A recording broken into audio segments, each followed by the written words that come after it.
Today's Word Balloon is brought to you by Comics Experience, the world's most respected online comic book university, now publishing through SourcePoint Press.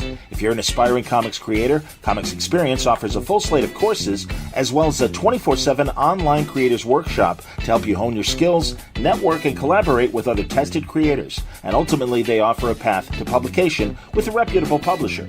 Their instructors and staff are working professionals in their field and trained instructors. Critiques and reviews are by peers and professionals alike. Their alumni have worked for all major publishers, and their name graces the fronts of books routinely solicited by the Big Two and the front of previews publishers. Comics Experience was founded by Andy Schmidt, former Marvel and IDW editor, and author of the upcoming book, The Comics Experience Guide to Writing Comics, specifically to help those trying to break into the industry.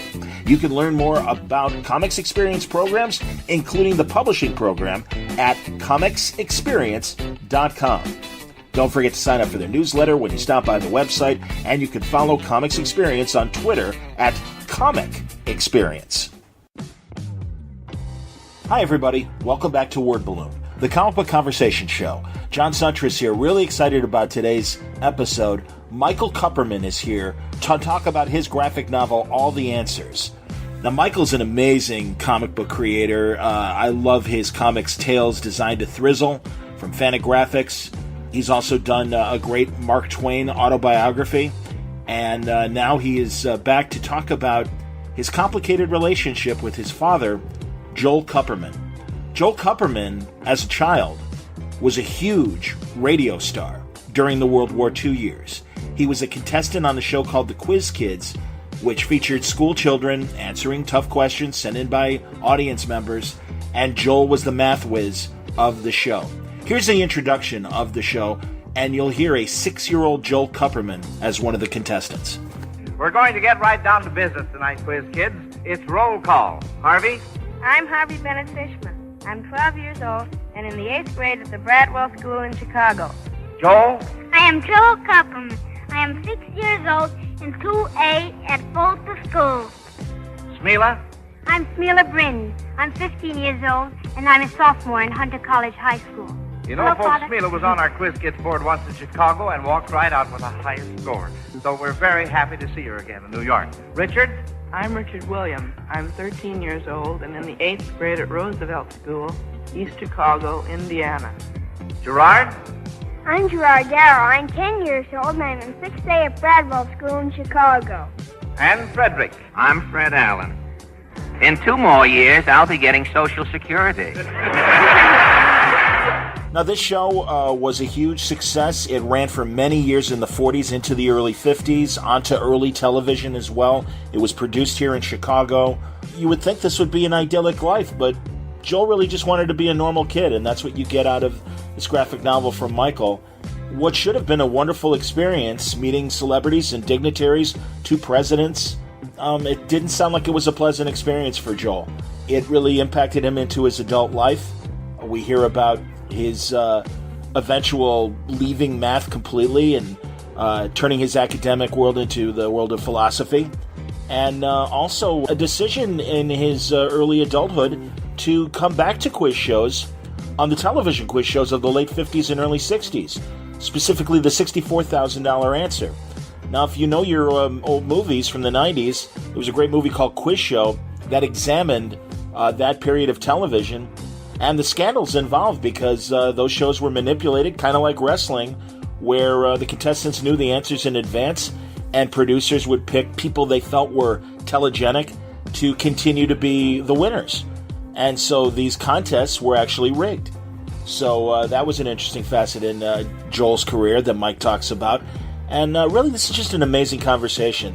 I'm an old-time radio fan and heard Mike's dad and heard many episodes of The Quiz Kids. Had no idea about some of the motivations of why the show was produced, and also his dad's unpleasant experience of being a child thrust into the spotlight of pop culture when he really didn't want to be. It's kind of a sad story, but it's a fascinating story, and I hope you enjoy it on today's Word Balloon. Word Balloon is brought to you by In-Stock Trades. At InStockTrades.com, there is some great Michael Kupperman product for you to get at InStockTrades.com. You can get the 2 volumes of Tales Designed to Thrizzle, Both first the trade paperback Volume 1, 50% off, just $11.49, or you can get the hardcover of Volume 2 at 30% off, $17.49. They also have Michael's Mark Twain autobiography. As it says in the description, Michael Kupperman's already indulged his love for Mark Twain in the pages of Tales Designed to Thrizzle, but the recent publication of Twain's real autobiography inspired the cartoonist to a full-blown book-length masterpiece. See how Twain hunted the Yeti, met the $6 Million Man, had a love affair with Mamie Eisenhower, and accidentally became involved in an X-rated film. This book is 30% off and just $13.99. You can get a lot more great books at In-Stock Trades. Don't forget, if your orders are $50 or more, you'll receive free shipping. But check out the great books waiting for you at InStockTrades.com. All right, without further ado, let's get into our conversation with Michael Kupperman. Fascinating story about his dad and his relationship with his father. The story of Joel Kupperman in All the Answers. Here's Michael Kupperman on Word Balloon. Michael Kupperman, welcome to Word Balloon. Man, a longtime fan and really excited for this new book, All the Answers. Congratulations. Thank you so much. Yeah, I'm excited too.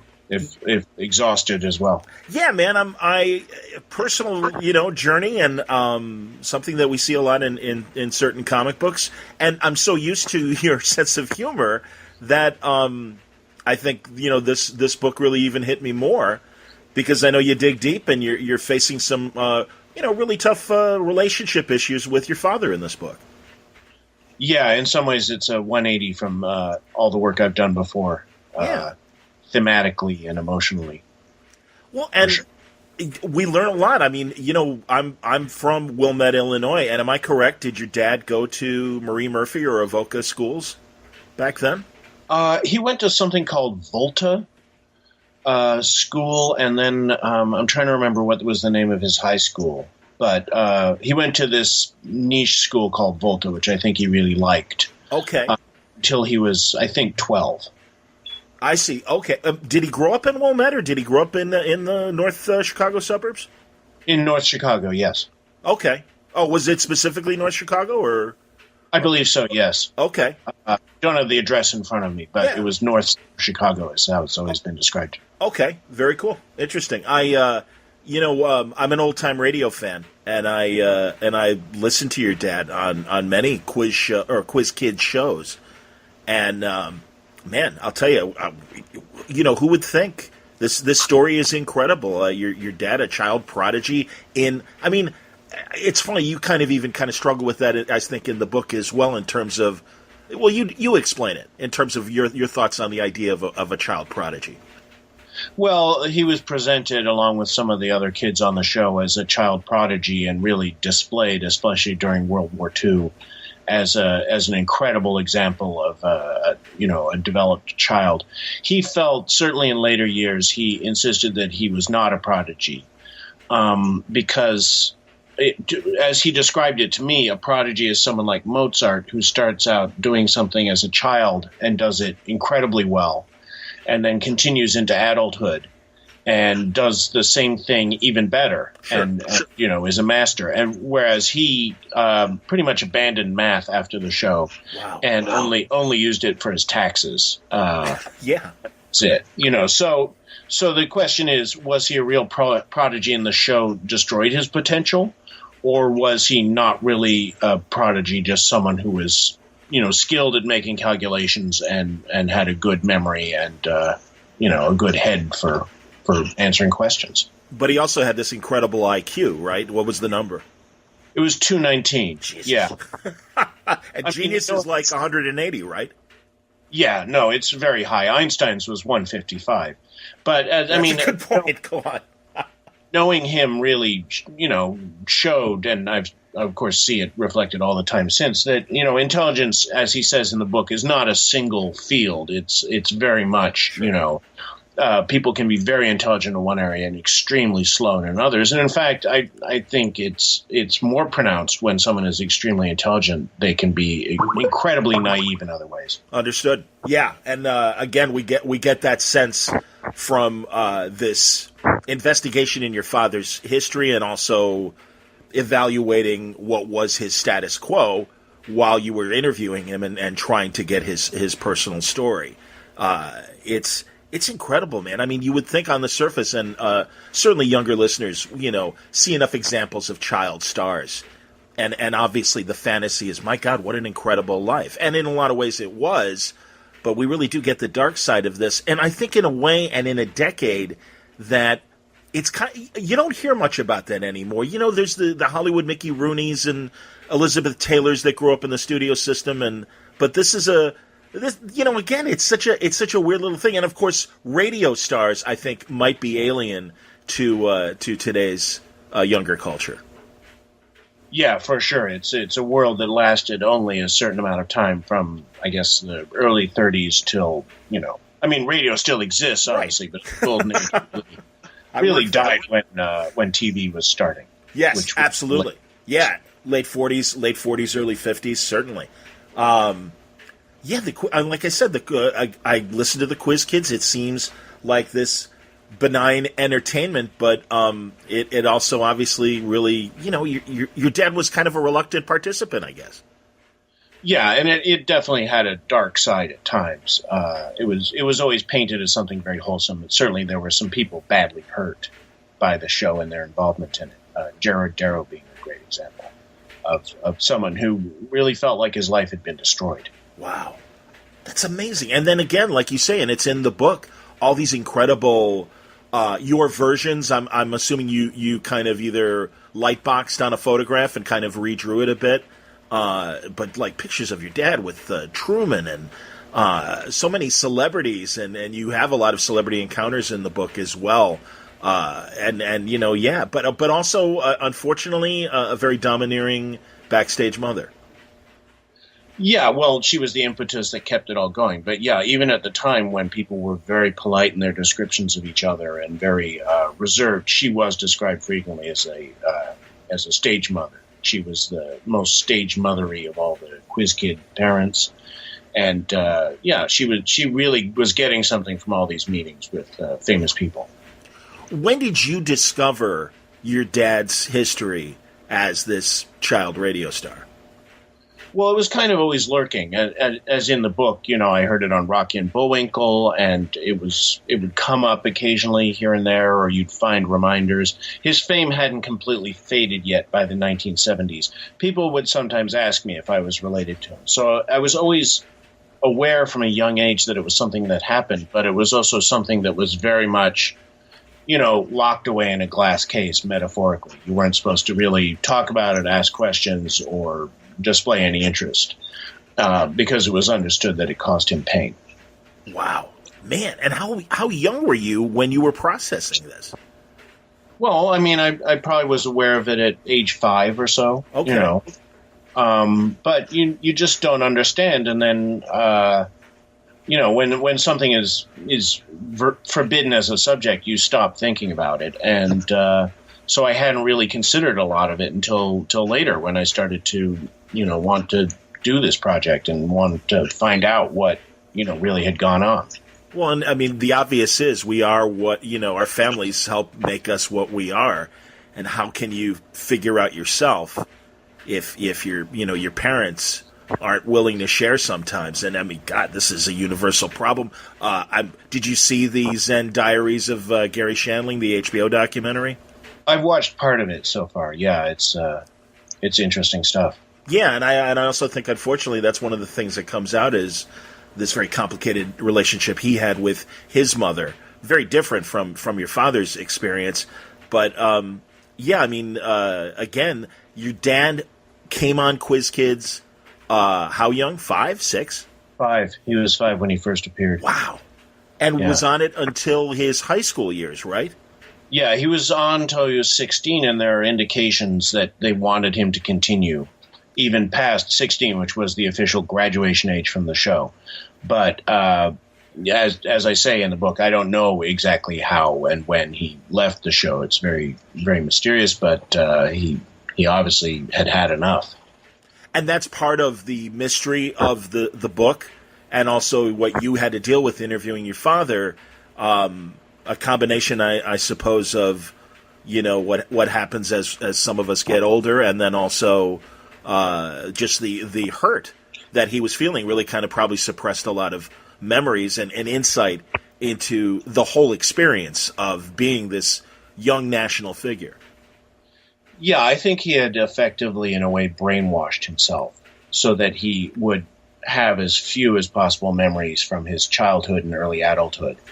And then when he started to descend into dementia, it felt almost, willful. Like there was a further retreat from having to remember or think about this stuff. Did it upset him? I mean, that's the tough thing is, I understand, like I said, you're trying to figure out yourself along with your father.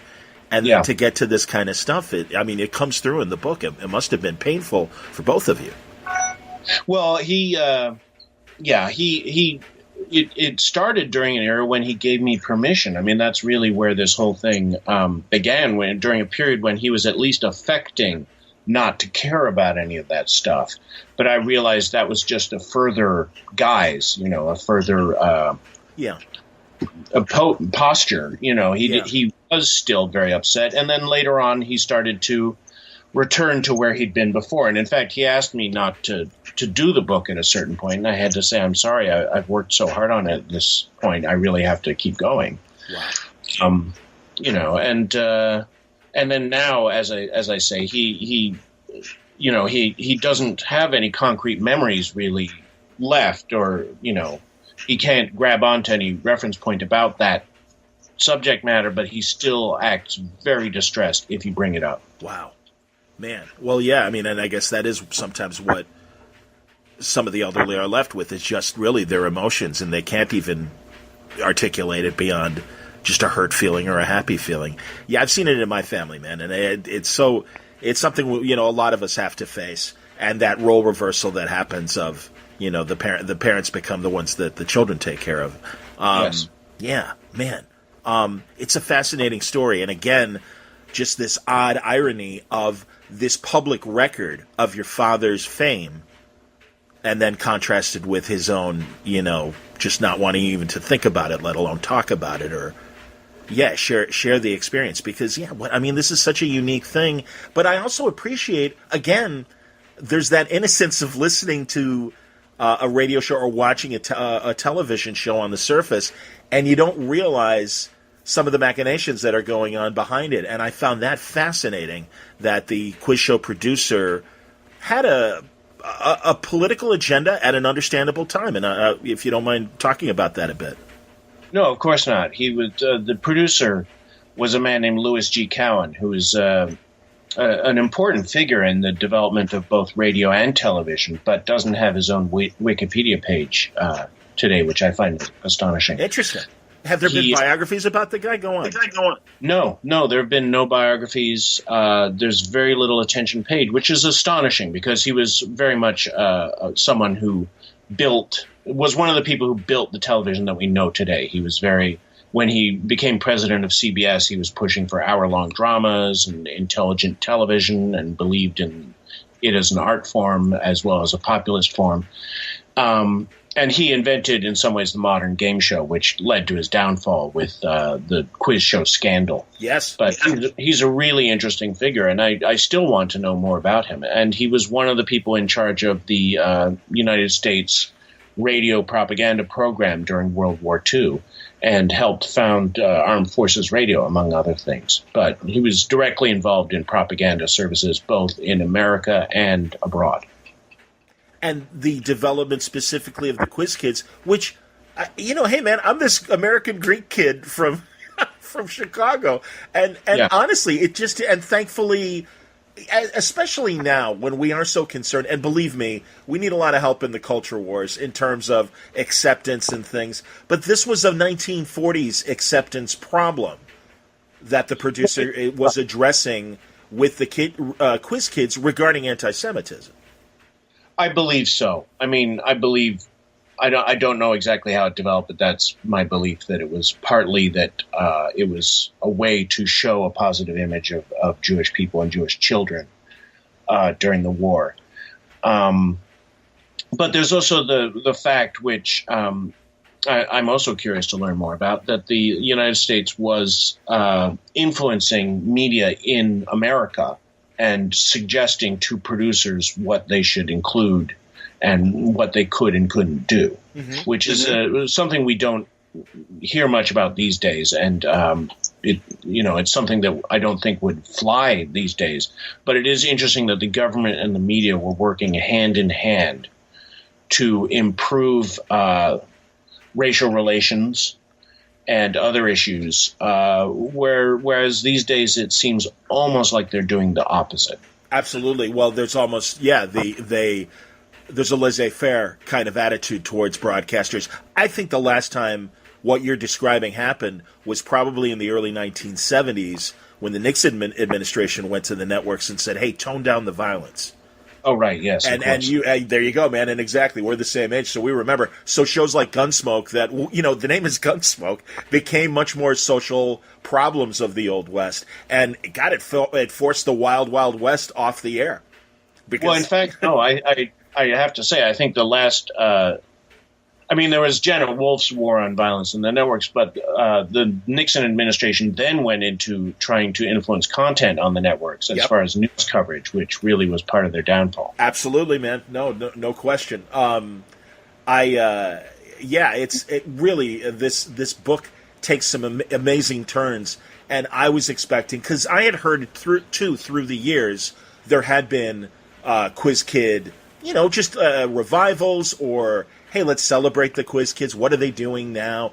Certainly a refrain that would happen a lot in columns, and you provide examples of that as well. Whatever happened to these people, these kids? Well, especially in Chicago. Where, absolutely, man. And that your dad would not, participate, kind of famously so. Right. There was a Sunday Morning with Charles Kuralt episode, which I have not been able to find. Interesting. Go on. But it wasn't him. I think it was Charlie Osgood or one of the other anchors. But it's about that Quiz Kids reunion that was thrown at the school where my father taught. And he made a very conspicuous point of leaving the country while that was going on. And they interview people about him and why he's not there. And read from a letter I think he wrote to another Quiz Kid about why he would not ever take part in those things. Are there any other surviving Quiz Kids that you were able to speak to? Your aunt was also a Quiz Kid. Yes, I talked briefly to my aunt. The one other surviving Quiz Kid from the kind of classic set is Richard Williams, and I did not speak to him. And then Harv Bennett and Ruth Duskin passed away while I was working on the book, unfortunately. So no, I have not really talked to any other surviving Quiz Kids. I've talked to some other older people who knew my father, and sometimes you're able to get really interesting information from people of that age, but more frequently they have a kind of patina of their recollections that really renders things. They're giving you a picture of what they remember. Sure, this is what I mean. Absolutely. You mentioned Harv Bennett, and I'm glad you bring him up in the book. I was surprised. What was his original name? He changed his name as he got older. Harv Fishman, and then he changed it to Bennett, when he decided to go into show business. Yeah, Harvey Fishman, who, if you go to Old Time Radio and listen to any of these Quiz Kid episodes, you'll hear Harvey Fishman. He became Harv Bennett, became a very successful television and film producer, and I'm a Star Trek fan, and I know a lot of my listeners are as well. Yeah, it's that Harv Bennett of the Star Trek films, and $6 Million Man, and Bionic Woman, and a couple dozen other television shows of, varying success. Pretty interesting. Yeah, I think he came into Quiz Kids at a better age. I think he started on Quiz Kids when he was 11. For him, it was, a fun adventure. I mean, I've seen him being interviewed about it, and he talks about what an amazing adventure it was, traveling to nearly every state, meeting some of the most famous people in America at the time, and, how full his autograph book was. And, I think he just enjoyed it for what it was, and then afterwards he took it as a bit of a springboard and went into show business. And he seems to have been someone who really enjoyed the whole experience. Yeah, in contrast to your father, who, man, again, great celebrity story encounters. I'll let people read it for themselves, but people like Milton Berle and Orson Welles, and what happens is the interesting things. And Yeah, I mean, and especially a guy like Orson Welles, I think that's a very interesting moment in the book, and I'll leave it at that. But just the irony of two geniuses like that. Yeah, and then my father, he was young, he hadn't seen a lot of movies, he had no idea who most of these people were. Sure. So, encounters that are just amazing to me, to him they were meaningless, Your dad made a movie even during the height of all of this. And it's, man, I would love to, has Turner Classic Movies shown it? Did you get a chance to watch it? Oh, sure, I've seen it. In fact, it was on YouTube until recently when the NBC Universal lawyers had it taken down for some reason. But, I've seen it. And in fact, I read it's been restored. So, oh, wow. Yeah, there's a restored print floating around. But it's a Donald O'Connor B-movie musical. Donald O'Connor was 19 at the time, and it's about his adventures as I think, naval cadet. And my father's in one very long scene where he shows up as himself and wants to join the Naval Academy, and then has an interview with the dean who asks him math questions and so on. It's interesting also to look through the scrapbooks of the genesis of the movie and how it happened. Originally, it was supposed to be a Lum and Abner movie. I don't know if you've heard of Lum and Abner. Yeah, another set of radio stars, kind of down home sort of humor and everything. Lum and Abner. Yeah. My father, in the pictures, they're one of the few people you can tell he's thrilled to meet. He knew. Cool. It was supposed to be the movie originally, and then there was another plot, which I really would have liked to see, where he's supposed to be hiding in an attic at this school, and professors bearded professors are poking their heads up into the attic to ask him questions, which he answers by looking through a huge book, which sounds like a great storyline. But he wasn't a good actor. Even when he was charming as a child, his physicality, he's one of those people who doesn't know what to do with their bodies, and you can see it. Okay. You can see it even in photos in the scrapbooks where he looks puzzled by how he's supposed to be waving.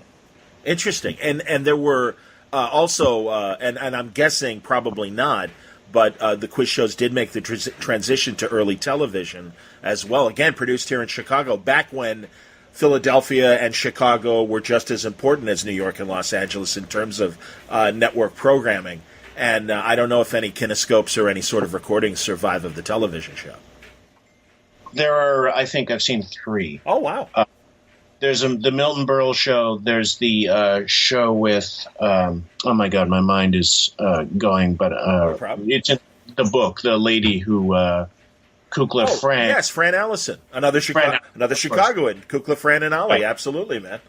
And then there was one more that was on YouTube that was the one with the hypnotist, who was an interesting character who had his own TV show at the time, and he hypnotizes my father on this show. And I think that was actually a kinescope put up by his family, which was then also taken down by NBC Universal. But there are those 3 TV shows, plus there's the Milton Berle episode where they appeared, which was a crossover, where they did each other's shows the same week. Very cool, man. I just can't keep getting over just this idea of how famous your dad was as a child, and he really didn't want it. And that's completely normal. And to just want to be and also just the rough time he had because of his fame, and that's just heart-wrenching. And again, I think the last thing that maybe some people would think, given the surface celebrity life that your dad seemed to be living. Well, that's what I mean about like the patina of that old people put up their memories. I talked to some people who were friends of his who knew him in college, and they were like, "Whoa, what do you mean? He was a star. Everyone loved him." Interesting. And that's clearly not the case. Clearly not the case. Oh, okay. So yeah, they're again, like you said, through the fog of memory and stuff, they see it much happier. Go on. Yeah. No, his sister though had much more accurate recollections on Harriet. Yeah. She had stayed sharp, but yeah, it's fascinating. And I mean, even just in Chicago television, I know there's so much more I would love to know. He was among all those people. Mary Hartline guested on Quiz Kids. he would appear on some of the other shows that were coming out of Chicago. It's fascinating stuff to me. I wonder if Studs Terkel and he ever crossed paths. Yeah. There are all these great old-time radio preservation societies and stuff. Did you go through any of those channels? Because that fandom, as you know, with comic fandom and stuff, that's its own little culture, and I think doing a great job of really keeping, finding a lot of information about old-time radio and sharing it with people.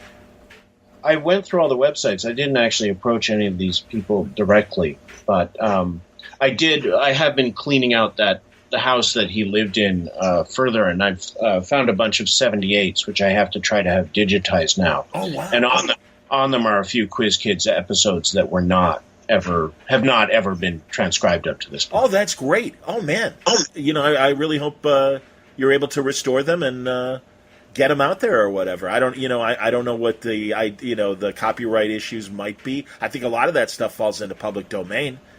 I would think so. Yeah. And it would, regardless, it would just be great to, get. I assume, did you go to the New York Museum of Broadcasting for a lot of your research? Yes, they had some amazing stuff. The librarian Jane Klein was incredibly helpful, and they had the cards that NBC typed out for every TV show. Wow. For every TV show they put on in the early years, they would type out an index card with the information about it. And I found out a lot from that, and that was incredibly helpful. That's amazing. Yeah, man, I know other historians that are really trying to track down as much information they can about a lot of these radio shows and especially even early television and stuff. God, I work for the radio affiliate of CBS here in Chicago, WBBM, and I remember as a kid touring the CBS Chicago studios where the Nixon-Kennedy debates happened, and thankfully that was on film. But we were asking the people that were in the engineering and master control sections, hey, do you have an archive of whatever event? And they're like, no, of course not. This is 1979. Like, do you know how expensive videotape is? Absolutely not. And I'm sure famously, NASA wiped their own footage of Neil Armstrong on the moon and had to buy it from someone else, and that's why it's not the greatest copy that exists anymore. Yeah, everyone did this. The BBC famously wiped a lot of tapes. There's that story about Dumont TV kinescope archive being dumped into the East River, out of a truck in the middle of the night. Yeah, the original Fourth Network. No, I know exactly. I mean, yeah, back in the early days, Dumont was one of the biggest networks. Jackie Gleason and the Honeymooners started on Dumont, and Captain Video for us nerds. That was a big deal. The first Quiz Kids TV broadcast was done. It was for NBC, but it was using the Dumont offices and studios. Interesting. For broadcast. And then actually Quiz Kids went on to CBS, I think, for its last year and a half, which would have been 52 to 53-ish. Yeah, the histories of the Quiz Kids that I've read in the past they would talk about the kids, and they'd also talk a lot about that host, Joe Kelly. Yes. And I don't know what information regarding your father that you were able to come up with him at all. Well, yeah, it was interesting because, for instance, there's a magazine article from 1947 where my father, supposedly written by my father and this other very interesting quiz kid called Rinnie Templeton, who became a Marxist poster artist later in life. Interesting. About our friend Joe Kelly and what a swell guy he is. And I brought that up to my father, and he snorted a little as if to say, I didn't write that. Probably press A. And and I asked him about Kelly, and he was like, I don't know. He was doing his job. I don't know anything about him. I don't have any feelings. Anything about the other kids that he was on the show with? No, I think he had fonder memories about some of them than others. But Richard Williams, I know, was always a friend of his. And in fact, I found out he did actually meet up once with Richard years after the show, which is contradicts something in my book where I said he never saw any of them again. But that was the one exception. Okay. And then I think later Pat Conlon was someone he felt close to. And the crazy thing is, he was this amazing mathematician. Was he ever really challenged with hardcore math, or was it? There's that scene in Radio Days, the Woody Allen film that you mentioned in the book, and it also sounds like based on a lot of the encounters and even probably celebrity moments that he had, where it was like, all right, real fast, what's 16 times 42? And like that's the toughest challenge of a math problem that your dad might have to face in a celebrity capacity or probably on the street. But did he ever get into uber math or anything? And again, I got to say, I'm a layman, so for me, uber math is probably fractions or something like that. But that's the thing. I'm a math layman too. I'm not particularly math minded, so I can't really judge. But he did answer questions on the Quiz Kids that were incredibly complex at times. I can't even describe them properly, but say you're 5'2" and you're in a room, and how much space is there between you and the ceiling of a whatever room, and and much more elaborate than that, I'm assuming. Right. There's the one I quote in the book, which actually recurred on the show many times about the how tall are you when you walk around the earth, and how much more does your top of your head travel than your feet. There's one he answered on a later show that was about someone making scales and repetition. I mean, I can't even describe the problem accurately because I just don't have that kind of mind. Sure. But it is a stunningly, to my mind, difficult problem, which he answers with complete ease. He did have a facility for math. That's evident. But, his life just, during those years, it wasn't taking him in the direction of more facility with math. It was taking him in the direction of more TV. Yeah. I mean, it really kind of reduced this incredible ability to kind of a sideshow act. And that's really, really tragic. And God, especially now with STEM and some of these other projects, and I think the real advances to not only further math, but also really make it interesting for children and stuff, that, what a missed opportunity that in better hands your dad couldn't appreciate his abilities and share them with other people. He was a professor, but he went into philosophy, correct? Yes, he became a philosopher and really entered into the life of the mind, as they called it. And was he happy in that pursuit? Well, happy is a relative thing. Yeah. I think, I don't know. I don't know if he was ever really happy. Wow. To be honest. I think it was like he created a bubble for himself, and inside that bubble he could survive. I understood. And what about your mom? How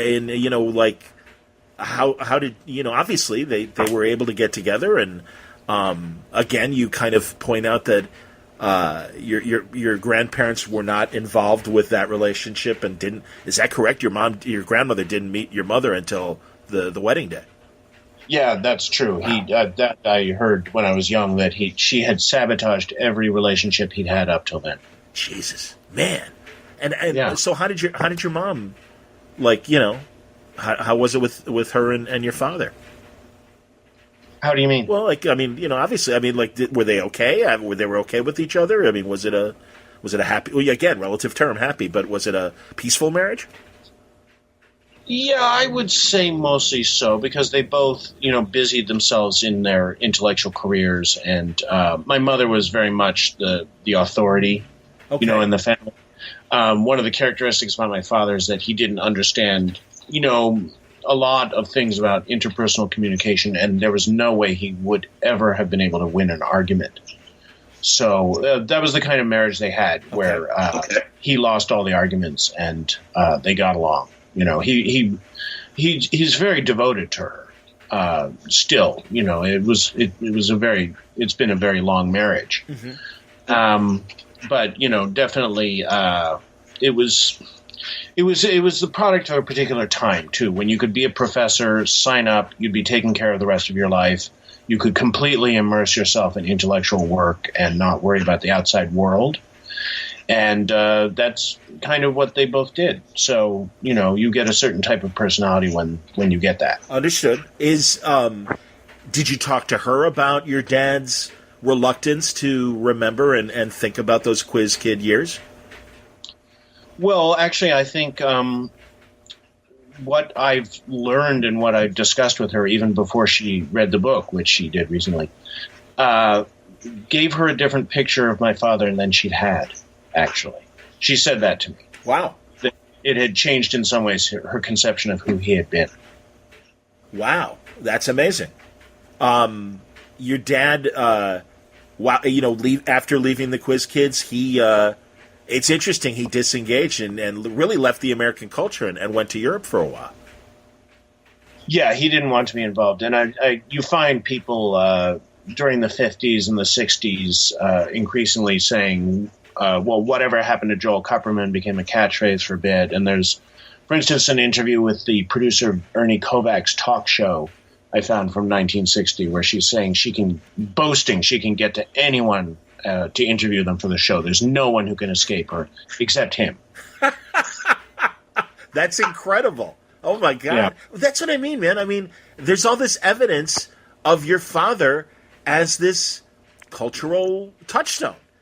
And that's the bizarre missing element when you look back, of course, is the fame, which, fame can be very odd and very fickle, and it comes and then it leaves. It leaves a residue, but fame is a bizarre, unpredictable, thing. Yeah.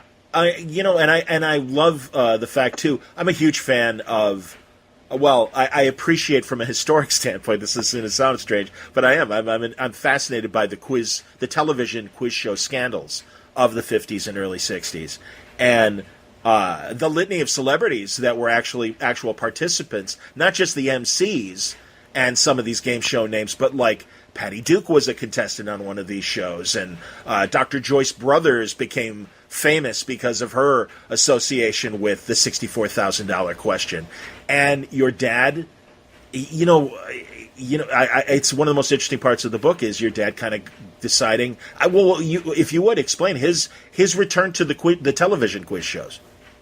Yeah, well, first of all, I just want to say I think Dr. Joyce Brothers is a fascinating example because she took what they were doing with the shows, including the sort of rigged nature of them, and turned it around and emerged a victor, which is an incredible story. She, they gave her boxing as a category, and she just studied up on it so much that she completely beat the system. I'm a big boxing fan, so I do know this story, and you're right, man. It's she won. She made it all the way. Was she a contestant? Because for people who maybe haven't seen the Robert Redford film Quiz Show, and you get into it in the book as well, and I'm sure you're going to do it as you describe your dad's story. Sometimes they would decide not only to maybe cheat and give a contestant the answers, but it really was very focus grouped in terms of, let's let that pretty person continue. Let's not let this person continue. Was Dr. Brothers someone that they didn't want to succeed, do you think? Or, go on. Yeah, clearly. I think they stacked the deck against her, and she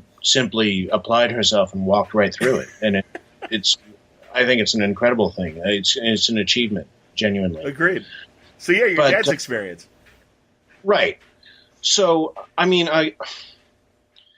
my father, having left the quiz shows, I think it's kind of heartbreaking because I think in his early 20s, we've all been there.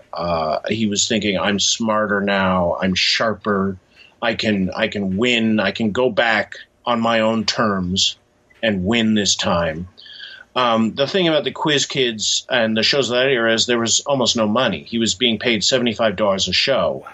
And that, I think, was consistent all through the 10 years he was on it. I don't think there was ever any negotiation or anything. And this was a huge show. I mean, that's the thing. This wasn't just, this, as we've discussed, and based on all this celebrity, this was a huge sensation, and I'm glad you brought that up. $75 a week. Yeah. And, so, he probably, I think by the time he was, when he came back to be on $64,000 challenge, it would have been, he was 21. And I think clearly he was thinking, I'm sharper now, I'm smart now, and people are making big money. I'm going to go in, make some money for myself, and that'll be it.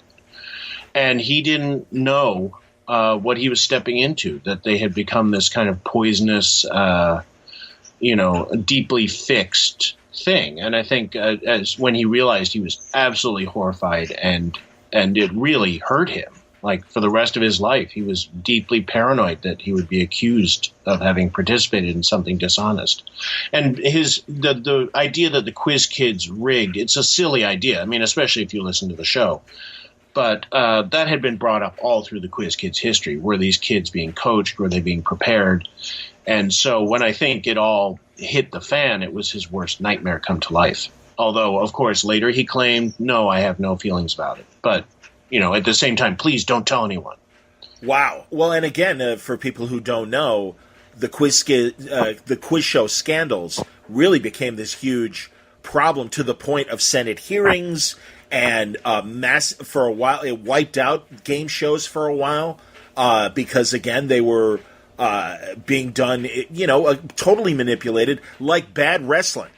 The outcomes were fixed as we're discussing. Not only the answers given and stuff, but let this pretty person win, or I like that guy with the gap tooth, let him do it. And if you see the Redford film Quiz Show, I think it documents it quite well. The stories of Charles Van Doren and Herbert Stempel, and that really does. And also, there was a very good public television documentary that showed the real television quiz people of that era. Your dad, so your dad, wow, I can appreciate that kind of paranoia. It'd be like, being called a communist or whatever and it was right after, or during, I should say, the last years of the Red Scare, because even though McCarthy ended, that continued into the mid-60s of the Un-American Activities Committee. And so I can appreciate that kind of fear about stepping into it and getting the hell out as quickly as he could.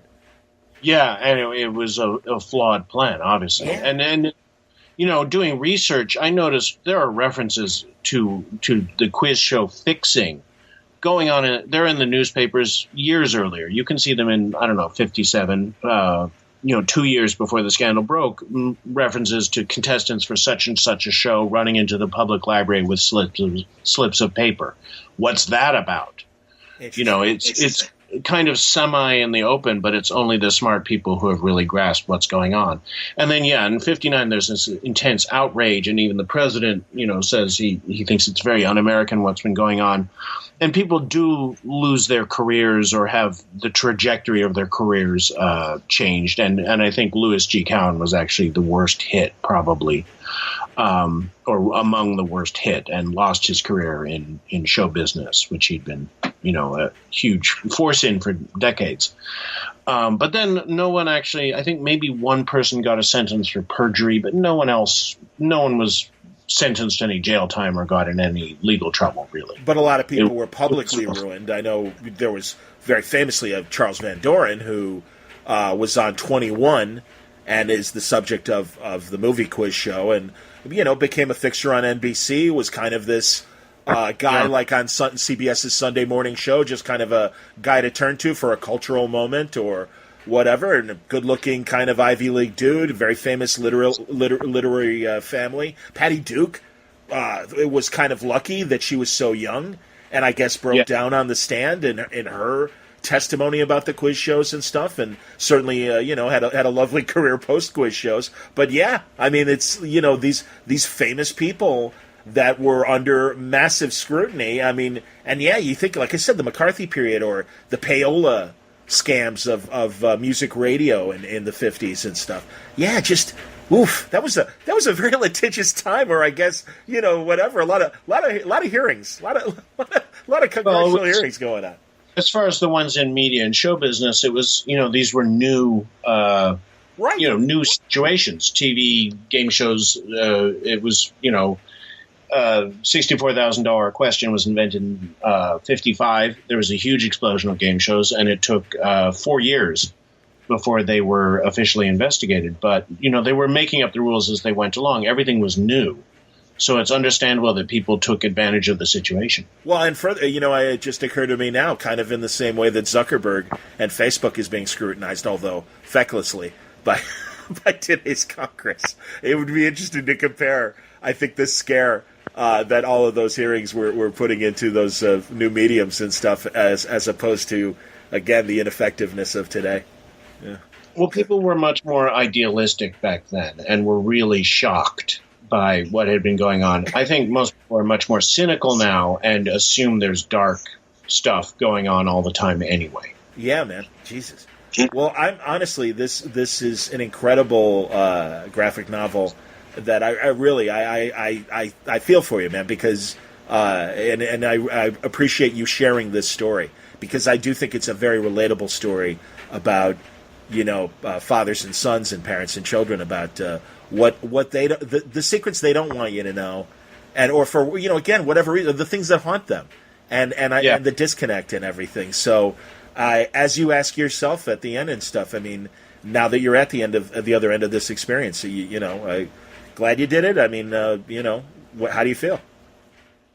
Well, I finished pretty recently, actually. It's only been about 6-7 weeks since I finished the cover of this book. Wow. So the process, so it's quite fresh. Sure. I'm still kind of processing, and this book, as you know, it opens a lot of questions. So there's still a lot kind of in process that I'm curious to know more about.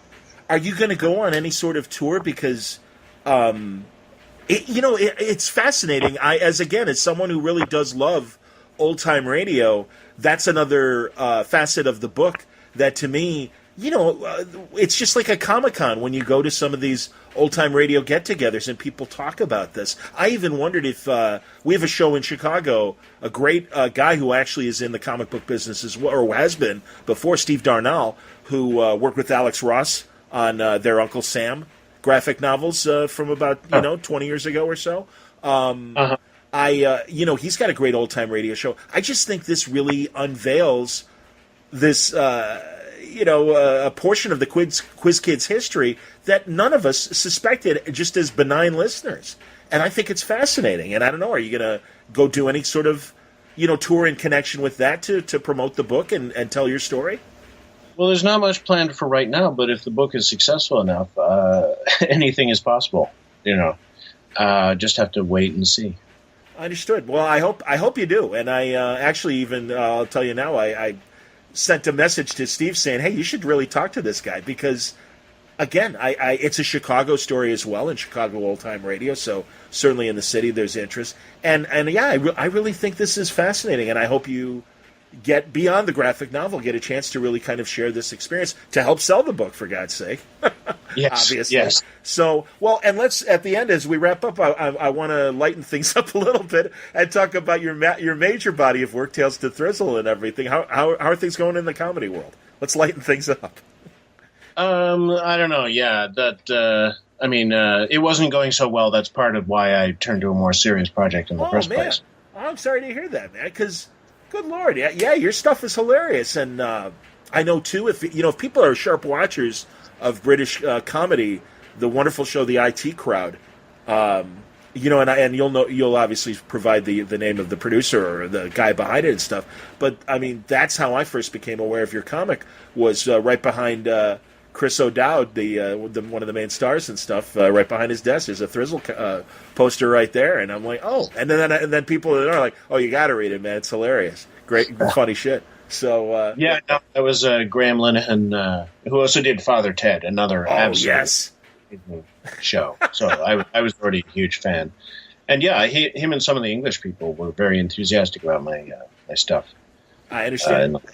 Really nice. Well, and if I may, well, then maybe we won't end that way. But as a creator, as a man who makes his own comics and stuff like that, how is the market treating you? I mean, I've heard both ends of things could be better and whatever. But what's are you telling me that you've made this choice and move in another direction because the funny books weren't doing it for the audience, or you weren't making the market that you were hoping to?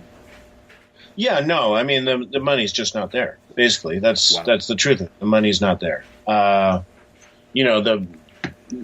publishers have gotten very conservative. They're mostly not very good at distribution in comics. So that's why I've spent the last 5 or 6 years working on this book, which is really moving into another area and hopefully out of comics into another market. Even though it is a graphic novel, it's really designed to be something that anyone can read. Absolutely. Even if they have no experience of graphic fiction at all. So that's my thing. I mean, even while I was doing the book, I was doing comics. It's just, there's so much material now. everything's saturated with material, and I don't think people particularly want to pay for it if they can avoid it. But I did a full bunch of comics on they're on AdultSwim.com, and I did a bunch on Vice website. Yeah. So those are there if you want to check them out. But right now I'm just kind of punch drunk and waiting to see what's next. I understand. Have you thought about some of the crowdfunding venues that people have been using, like Kickstarter and GoFundMe and things like that? Yeah, I don't know. I'm maybe I'm old fashioned, but I'm a little wary. I don't really. I understand. I just don't know. I hear you, man. Well, Jesus, you're seriously, you're one of the funniest guys I know of that is printing material, and what I hope that All the Answers helps move your career along. And again, I think this is a hell of a story, and I'm really glad that I became aware of it, and really appreciate you coming on to talk a lot about your dad's experience and your journey trying to get to the bottom of this really interesting point in your dad's career. I think it's a hell of a story to tell, and I'm glad it's out there, and I'm happy to help you push it. It's as we drop this episode, it will be available and is available through the usual channels, Amazon, and I don't know. Do you have a good network of local stores that you kind of say, hey, by the way, this is coming out, I hope you'll support me or whatever? Not really. I'm doing events at 2 comic stores. Comic Book Jones and Staten Island actually have been extremely good to me, and that's why I'm doing my first event with them. And then there's Escape Pod Comics in Huntington, New York. But no, the comic book stores keep disappearing. As soon as I have a relationship with them, they vanish. So well, I know that's happened so many times over the last few years. I know I saw you at Challengers Comics in Chicago. And that was a fun weekend. Well, I hope you come back, and especially for this book. I think, man, I think we need you to get to make the rounds if you can in Chicago, because again, this is an incredible Chicago story, and I think a lot of people would really find it interesting. Hit that local media, man. I'm telling you, there, GN and all the other Chicago affiliates. Truly, man, I like I said, I work at my news station at the CBS Chicago News radio station, and I'm like, I don't know if they that would be interesting. I hope it would be, to be a little feature or something like that. But I think if you'd hit these bookstores and everything, you got a good Chicago story here, man. That's a good idea. Yeah, it's true. It is very Chicago. So, well, and again, I think broadcasting as well. People, that. I mean, again, I think you're trying to connect with your father, but your father happened to be this very interesting media star that, as you said, fame can be fickle, and it's just incredible. All the Answers by Michael Kupperman. Thank you for talking to me today, and really good luck with the book and whatever else you want to do. You're a funny man. I hope you should be making money being funny, because you're good at it. Well, thank you so much, John. Thank you. Check out All the Answers. It's already out, and it's an incredible graphic novel from Michael Kupperman.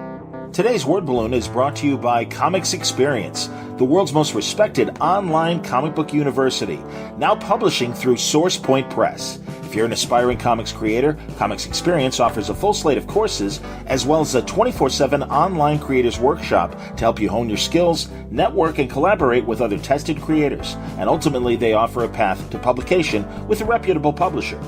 Their instructors and staff are working professionals in their field and trained instructors. Critiques and reviews are by peers and professionals alike. Their alumni have worked for all major publishers, and their name graces the fronts of books routinely solicited by the Big Two and the front of previews publishers. Comics Experience was founded by Andy Schmidt, former Marvel and IDW editor, and author of the upcoming book, The Comics Experience Guide to Writing Comics, specifically to help those trying to break into the industry. You can learn more about Comics Experience programs, including the publishing program, at comicsexperience.com. Don't forget to sign up for their newsletter when you stop by the website, and you can follow Comics Experience on Twitter at Comic Experience. Today's Word Balloon brought to you by the League of Word Balloon listeners. Thank you very much, League, for your continued support of Word Balloon. And if you want to help the cause, you can subscribe by going to patreon.com/wordballoon or wordballoon.com and click on the Patreon ad. Thank you very much for your support. As always, League of Word Balloon listeners. Word Balloon is also brought to you by InStock Trades at InStockTrades.com. Great books from Michael Kupperman from In Stock Trades. You can get the first volume of Tales Designed to Thrizzle. It's just 50% off for the trade paperback, $11.49. You can also get Volume 2 in hardcover, 30% off, $17.49. And a hilarious version of Mark Twain's autobiography from 1910 to 2010, his years post-death, all chronicled by Michael Kupperman.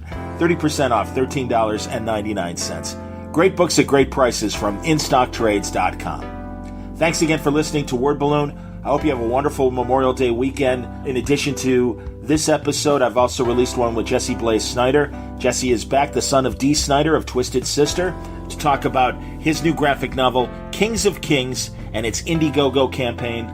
Plus, we look back at some of Jesse's other great comic book projects, and just a good conversation. So join me to talk with Jesse Blaze Snyder, also released today at wordballoon.com. So have a great weekend. We will talk next week. Word Balloon is a copyright feature of Shaky Productions, copyright 2018.